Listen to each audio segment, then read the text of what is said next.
Manawatia a Matariki, Manawatia Maia, Tiara Kirari, Lilihi o Te Tau Mai. Tūrua, ka mihi ki te rongara Wananga nei ngā mea katoa. Ka huri ngā mihi ki ngā huna ko te tulangi itia, haere. Kei te mihi a hau ki o kutupuna takatāpui. Tēnā tātou e hoa mā kua haere mai nei, i nei hui huinga. Ko tēnei taku mihi ki ngā mana whenua, o te rohi nei, ka mihi hoki o ki ngā tōpū o te rohi nei. I nā maunga whau, behind us, tīpu o matoho. Nō reira, tēnā koutou katoa. Anō, kia ora, haere mai nō mai Dan. Me, ko Pākehā, me tangata reti aho, ko Auckland Museum Institute Council, aho re mahi ana, nō whakapira aho, te tiha kāpua tuku kāinga anai nei, ko nei tā te kōnoa. So there, what I've done is I've just acknowledged Matariki and welcoming in the new year, the new foe. It's marked by the rising of Matariki in the previous week, and I'm sure we're going to learn lots all about that here tonight with Dan.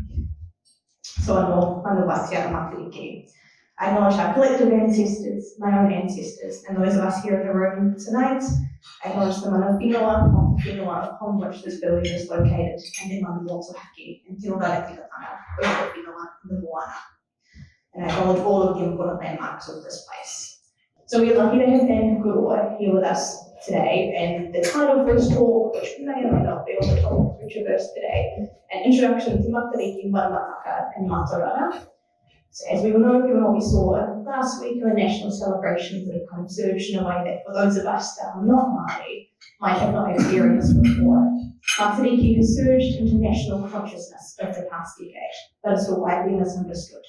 Dan will talk about and engage in discussion regarding Matariki, its purpose and role in customary and contemporary society, and about how it is situated within the Maramataka, the Māori stellar-lunar-ecological calendar, all of which are part of Mātauranga Māori. Māori knowledge, culture, values, and worldview. Te ao Māori. Dr. Dan Hikuroa, whakapapas with Ngaati Maniapoto, Waikato-Tainui, and Ngaati Whanaunga at the University of Auckland. Employs birth systems and environmental humanities. Feel free to stop me anytime, Dan, if what's Scott has written this wrong. Approaches is established world expert on weaving indigenous knowledge and science to realise the dreams of the communities he works with. Dan is a UNESCO New Zealand Off-Field Culture Commissioner, has key roles within off-field science research sector and reimagining relationships with water. Dan is therefore also spearheading alternative ways of assessing sustainability, including weaving indigenous knowledges and their Mātauranga and epistemologies in science into legislation, assessment frameworks, and decision support tools. So I don't know about you, but that sounds way more interesting than anything I was saying. So please join me in welcoming Dan Hikuroa for today's talk.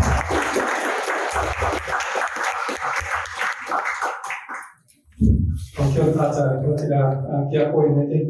Mō te whakapi, tēnā hui tōnei, tēnā koe mō tēnā, kei te tautoko ngā mea o mihia. Aotearoa kia koutou katoa, hui mai nei. Kei te pō, o tino kaha te ua, kei waho. Ngāti mea, tino pai te waio o tēnei runga. Nō reira, tēnā koutou katoa, hui mai nei. I promise you the rest of the presentation will be in English now, but I was just acknowledging the opening of the session by Nadine, and just saying that I'm thanking you all for coming because it's quite inclement outside, but then in here the feeling is quite nice and warm. And yes, what I thought I would do is take you on a really quick tour of my journey to explain how it is that I come to be talking to you about Matariki. And I'll start by saying, 15 years ago I had never heard of Matariki. It was a new word to me. And probably even 25 years ago I'd never heard of the word Mātauranga. And both of those now one's a public holiday. Mātauranga is used a lot in evidence and in policy, right from government all the way through to even in our schools now. So you heard my whakapapa, that's on my taha Māori. On my taha Pākehā, I'm English, Irish, Scottish, Welsh, and American. I just made a key earlier with Judy when my grandmother is from the Hawke's Bay, just up the road from where she came from. And I grew up on the North Shore of Auckland in Glenfield. And I grew up more or less in a Pākehā family setting. Having a Māori name, but in a Pākehā family setting, meaning I didn't know my marae, I didn't know Matariki, I didn't know Mātauranga or anything like that. What I did know was that I really enjoyed nature and the outdoors, and so I was forever just out there looking, trying to understand, trying to make sense of, and the means by which I was able to assuage that kind of demand for that knowing was through science. And so I embarked on a science degree at the University of Auckland, and ultimately ended up completing a PhD in geology for the British Antarctic Survey, for which I led a deep field expedition for them in the 99-2000 summer season. The quick backstory to that is it wasn't so much me they wanted, it was my supervisor, Jack Grant-Mackey. Some of you may have known Jack. They wanted one of Jack's students on that project, and I happened to be one of Jack's students. So yeah, that meant I got to go and do that. It was pretty amazing. We got to look at some Jurassic strata and try and understand and make sense of the world back in Gondwana times, 190 to about 150 million years ago. While I was undertaking a PhD and doing the write-up, I was invited to go and teach Ngaati Whanaunga or Aonuiarangi, which is a tertiary institution based in Whakatane. And I was invited to teach on the Bachelor of Environmental Studies for their Stage 1 Geology course and their Stage 2 Coastal Geomorphology and Management course. At the time, I was contributing to those courses or similar ones at the University of Auckland. And more or less, I was teaching the same things. Plate tectonics there, long drift here, a longshore drift here, and a longshore drift down there. The difference in the teaching in Aonuiarangi and Whakatane was I was encouraged to include Mātauranga, where it made sense and where I felt comfortable to do so. Now, I have to let you know on a secret, I didn't really know what that meant at that time or what that might look like, but I was extremely privileged to be teaching in an environment in which there were a number of people who had been raised in the old ways, who had been raised. These people had observed Matariki. These people did live by the Maramataka. These people did know and live Mātauranga, and so I was the lucky recipient of these taonga tukuiho. The knowledge they shared genuinely was a treasure handed down through the generations. And that was probably when my eyes really opened up to saying, wow, I can understand the world looking at it through a science lens, but there are other ways of looking at and making sense of the world using other lenses. And so from that introduction, if you will, to Mātauranga Māori, I should also maybe pause and go back a little bit. I was also lucky enough to, in my degree, you just enroll in a course, it's called Introduction to Māori Society, and you pay your money, and then you go and sit and listen to Dr. Ranginui Walker. And I reflect back on that now, what an absolute gift. You know, money can't buy the kind of experience that was. I was just chatting with Paul around, he used to sneak into those lectures as well. Maybe not when we were there, but such was the privilege that receiving that knowledge was.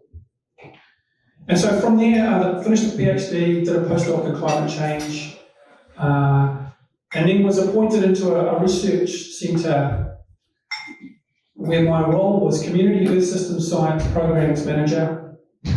A mouthful, I know, but I think it makes sense. Community, I was based in community. Earth System Science. Earth System Science might need a little bit of explaining. We get trained in our universities to set up these silos of science here, and chemistry, and geology, and geography, and arguably kind of a reductionist approach to the world. It makes a lot of sense for us to know lots about that, and lots about that, and lots about that. An Earth Systems approach doesn't diminish from that, but it says sometimes it's the interactions amongst all of those things that's really important, as well as knowing the individual component parts of it. Community Earth System Science, Programs Manager. And so what it meant was I worked with within and for Māori communities.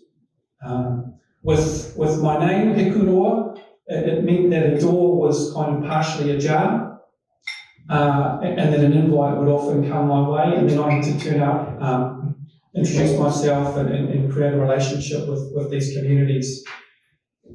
And that's the work I do now. I describe it as helping realise dreams and solve challenges, mainly with Māori communities, but not exclusively so. And it was through those collective interactions with all of those people that I came to know Matariki, that I came to know the Maramataka, and that I came to know Mātauranga Māori. And so I'll start with Matariki. You know, it's been recognised as a national holiday. It's been celebrated in many ways, and gosh, there was an amazing media amount of information here telling you about the different ways in which Matariki was celebrated, the different stars in Matariki. Am I doing something wrong? Was it sounding like a funny noise coming through the microphone? Okay, I'll try and be a little bit more still. Not good to hear whānau. And a lot of it has been focusing on the celebratory aspect of Matariki, and that is a key component of it. But Matariki was important before it became an opportunity to come together with whānau, before it became an opportunity to remember our loved ones, before it provided an opportunity to dream, to plan, to acknowledge, and to maybe forecast and maybe predict what the coming year might bring. And its primary purpose is to mark time. It was a reliably predictable event that occurred after the winter solstice. Solstice this year was 21st of June. The observed holiday for Matariki was the 24th. And different iwi and hapu and groups around the country, they will have their own ways in which they acknowledge Matariki. We do, of course, need to note that not everyone uses Matariki as their signal for the shortest day having been. Some groups, particularly those in the north, use puanga, another star, and other groups use rehua, another star, to acknowledge and mark the shortest day. And those of you that know your stars, if you get up in the morning, you'll see Tautoru, otherwise known as Orion's belt, and you can swing across and you get puanga, Matariki, and rehua is in that vicinity as well. And all of those in the skies in kind of June and July are roughly horizontal and will rise after the shortest day. That's the most important aspect of Matariki. A reliable indicator in the skies to show us that the shortest day had been. And that's where I'll loop in the Maramataka. So of course the Matariki marks an event aligned with our orbit around the sun. Yep. Our Maramataka is the monthly lunar calendar. And so not monthly as in January, February, March, April. Lunar as in new moon, which is this kind of no moon, builds up to a full moon, goes down to no moon. That's a lunar cycle. It's about 30 nights and 30 days. That was the primary mechanism by which Māori used to mark time, and also which predicted that certain activities you were better suited to do during certain times of every Maramataka, every month. And so on these groups of days, you might be better served doing more gardening things. And it was even more fine-tuned than that. On these days, you might be better served harvesting, but on these days, you might be better planting. And it was to do with how much water might be rising up into the plants. On other days, it might say, these are good days to go fishing. On other days, it would say, this is a good day Just take it easy. Maybe go back and acknowledge the forest. Maybe go back and acknowledge the ocean. And many of you will be familiar, maybe your entire lives, with the Maramataka, although it wouldn't have been called that. You would have seen the Māori fishing calendar. You would have seen that in the paper, and it says, today's a bad day, or today's a great day, or whatever it said for the day.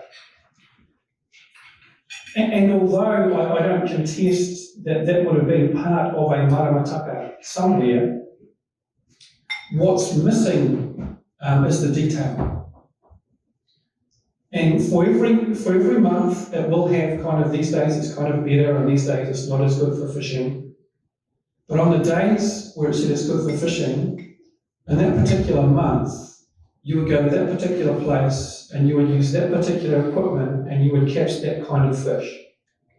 That's the level of specificity and the detail and the sophistication that exists for each month in the Maramataka. And that's not to say if you go fishing on a day where it says it's bad or poor or terrible that you won't catch fish.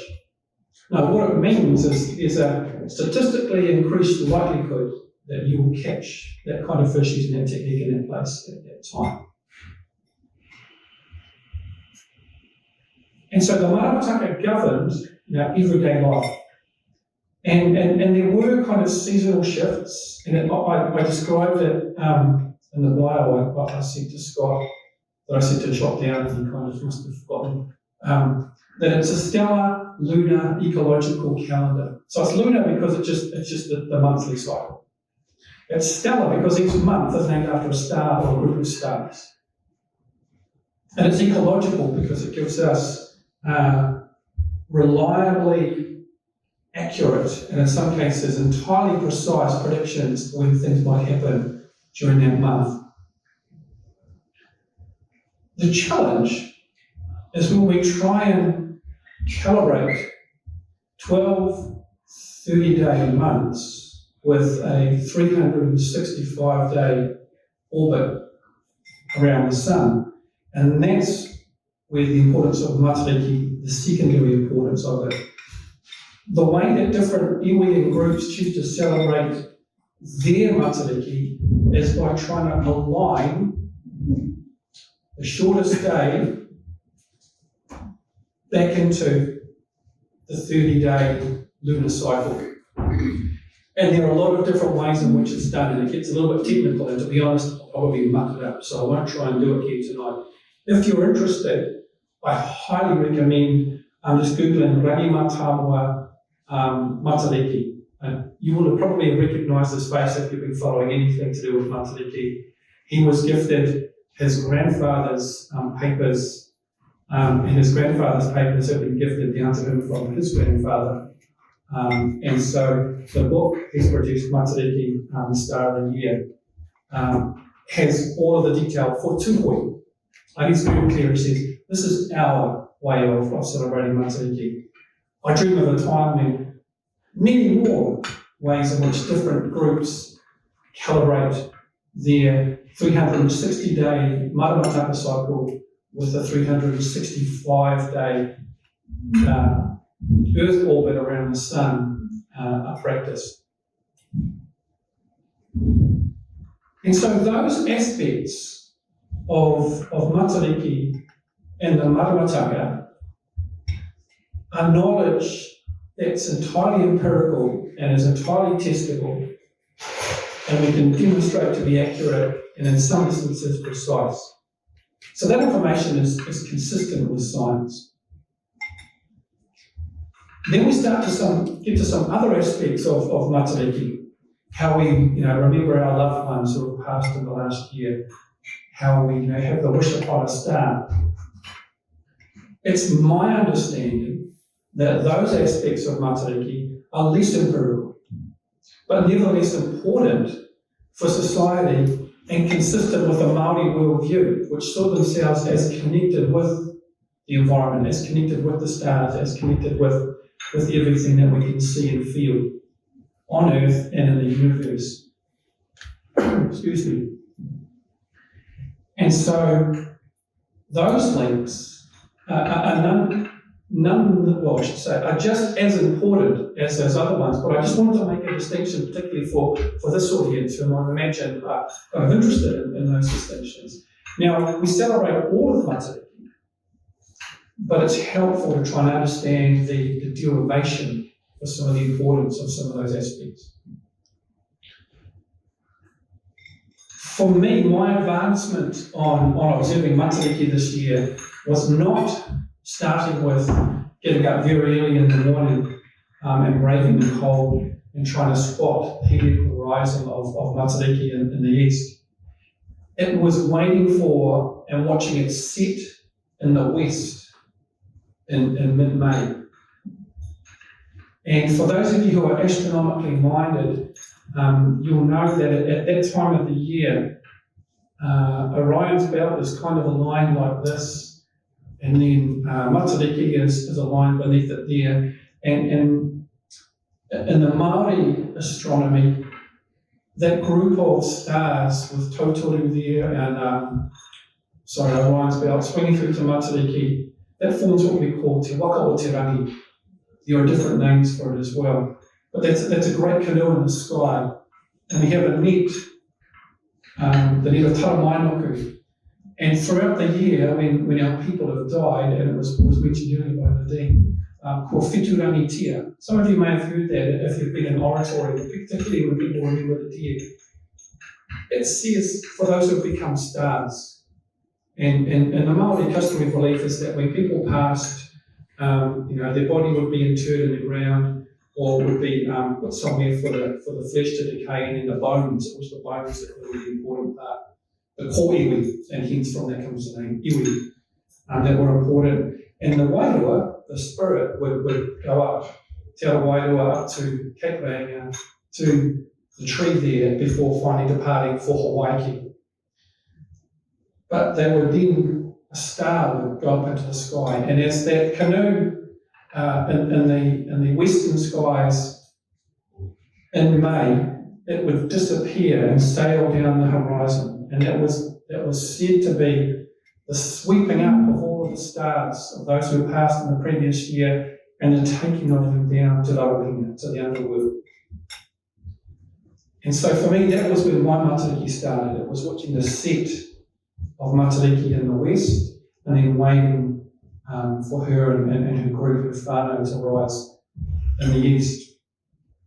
And so that brings us to maybe some of the stars. Puhutakawa, the star that's aligned with remembering our loved ones. And some of you, if you've been up to Cape Ranga, you will know that there is a tree right at the end of Cape Ranga there, and it is a Puhutakawa tree.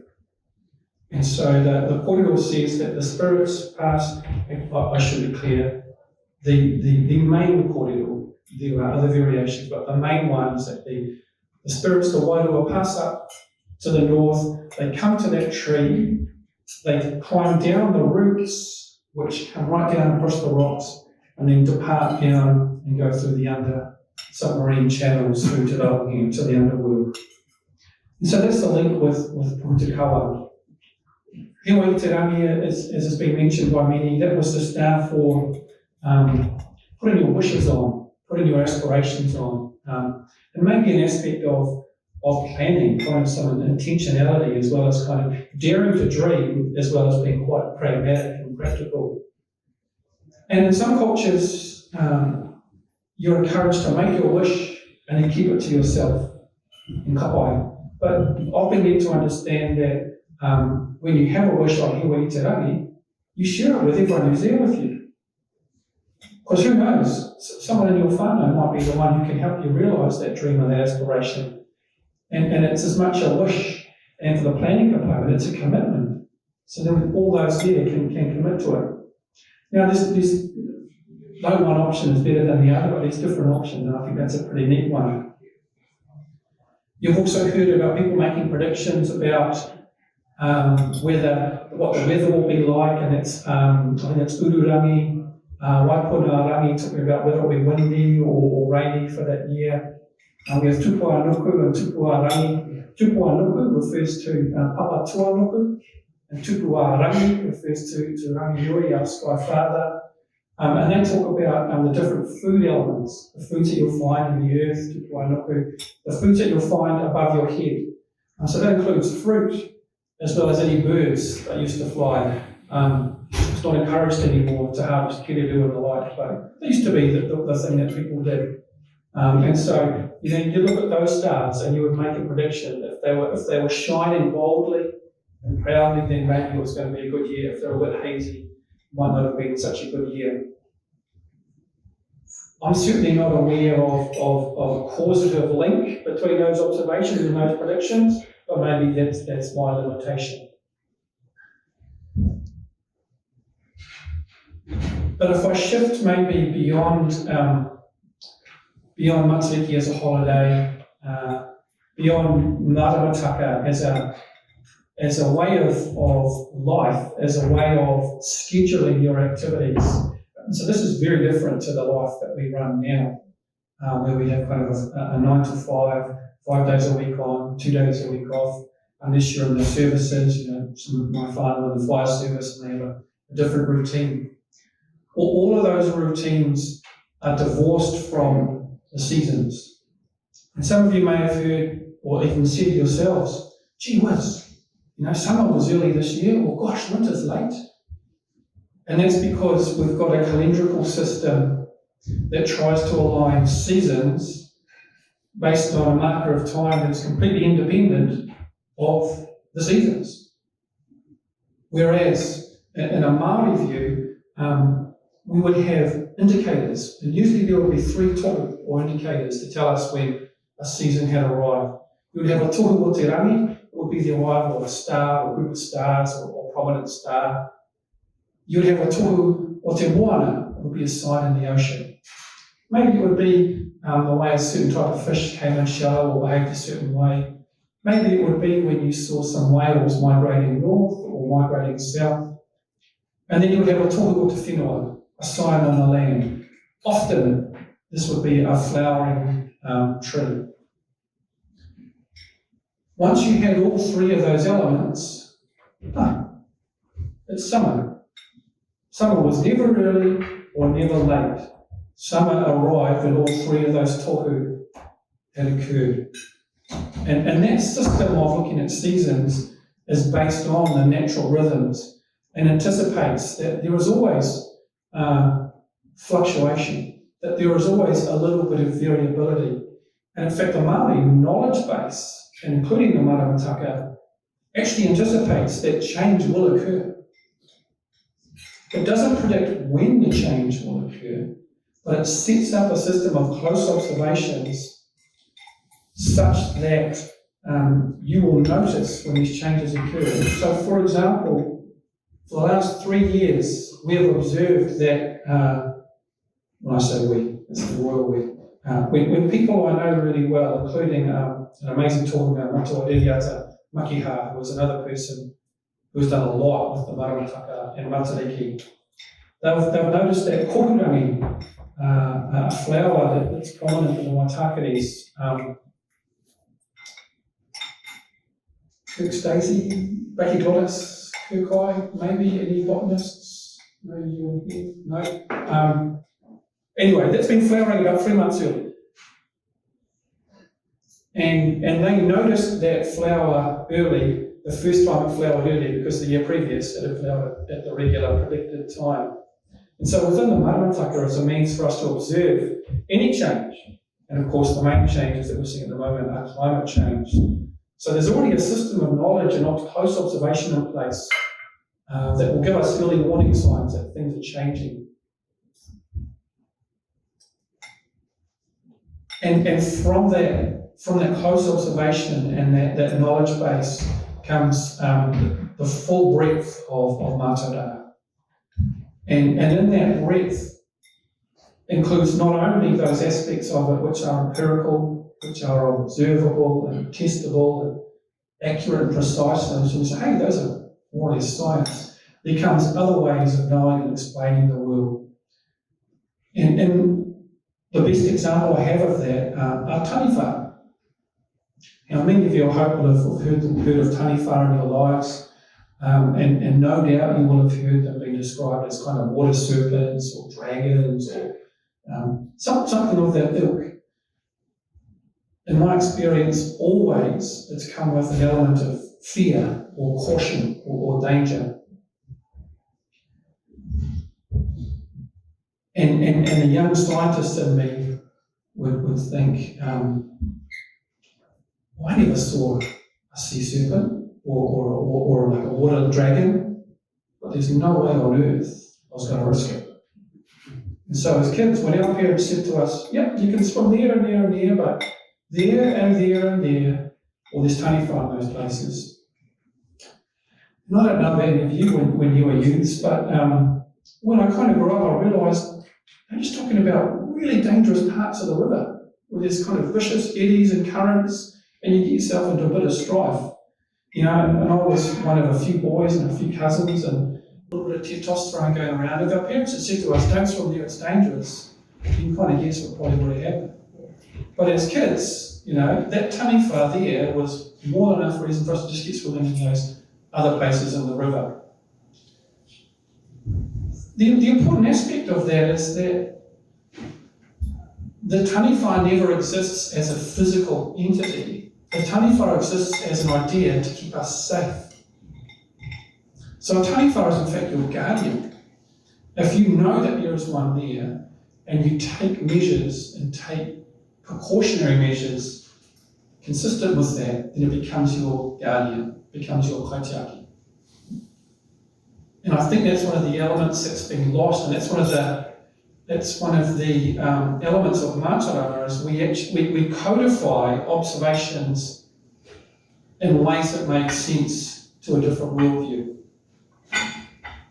And so taniwha act as both, if you know the stories behind them, often act as both the evidence and the policy.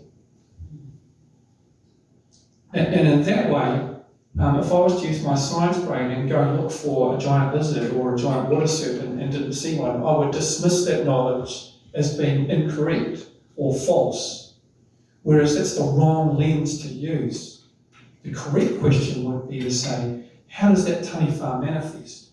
Talk to us about it some more. Thankfully, the planners for State Highway 1 a few years back, when I was going down past Rangiriri and Mere, listened to Ngāti Maniapoto when they said, oh, we wouldn't put your motorway there. Oh, what's that? Oh, that's where Karutai lives. And I'm not too sure of the exact discussions around that table, but as it turned out, you know, they diverted the course of the motorway down there. Not too much, only by some hundreds of metres.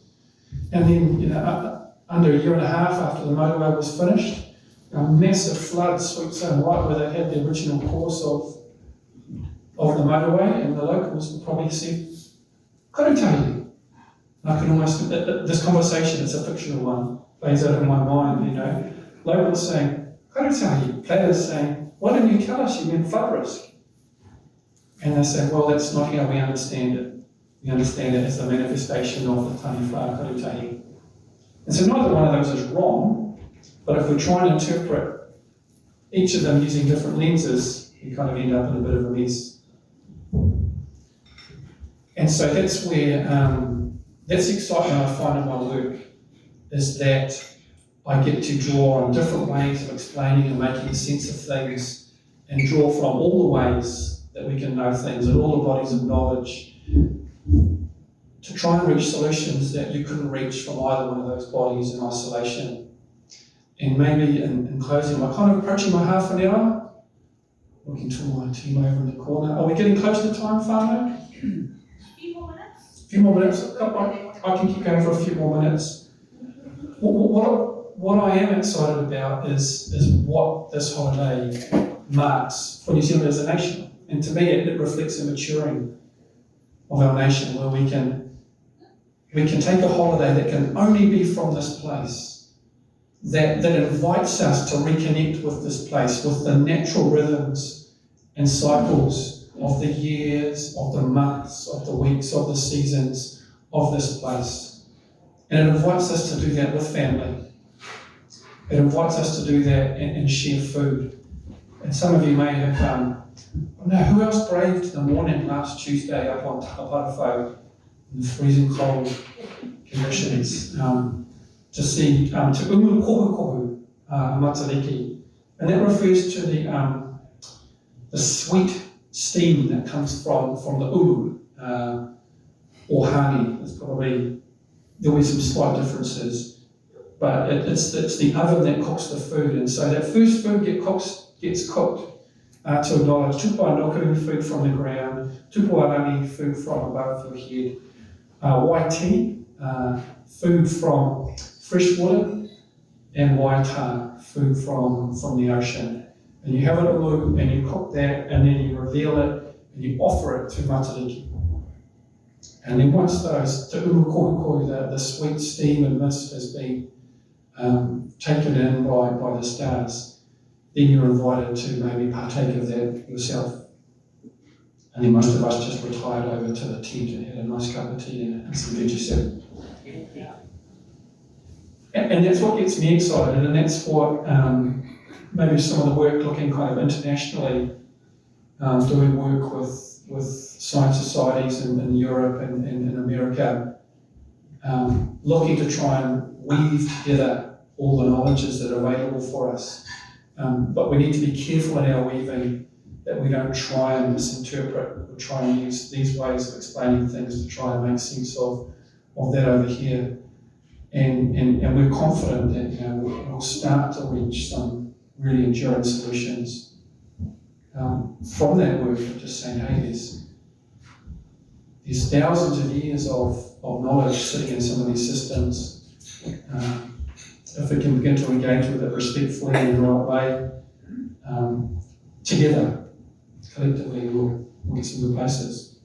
So I think it's might be a good place to wrap up, because there's probably going to be some questions I anticipate. So, kia ora tātou, thanks for your attention.